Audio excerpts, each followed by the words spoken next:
भारत में एक ऐसा अनोखा मंदिर है जहां भगवान विष्णु मानव रूप में नहीं बल्कि कछुए के स्वरूप में पूजे जाते हैं। ये वही पवित्र स्थान है जहां एक राजा के घोर पाप का प्रायश्चित कराने के लिए भगवान को धरती को चीर कर प्रकट होना पड़ा। ये कथा है राजा श्वेत चक्रवर्ती की।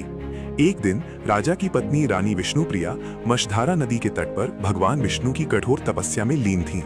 लेकिन राजा काम वासना में अंधा होकर उनकी तपस्या भंग करने आ पहुंचा। रानी ने बार बार मना किया, मर्यादा की याद दिलाई, पर राजा ने संयम खो दिया।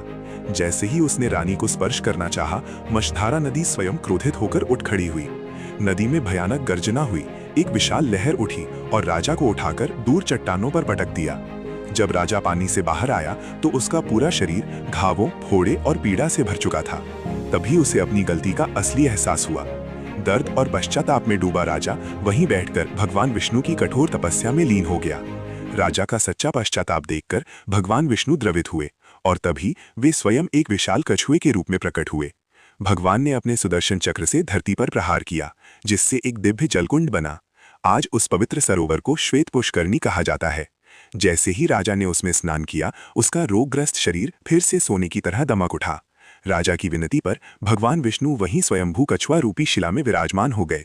ये चमत्कारी मंदिर आंध्र प्रदेश के श्रीकाकुलम में स्थित है और इस कथा का सबसे जीवित प्रमाण है मंदिर परिसर में आज भी घूमते हुए सैकड़ों असली कछुए। भगवान विष्णु के इस दुर्लभ और रहस्यमय अवतार के लिए कमेंट में जय कुर्मनाथ अवश्य लिखें।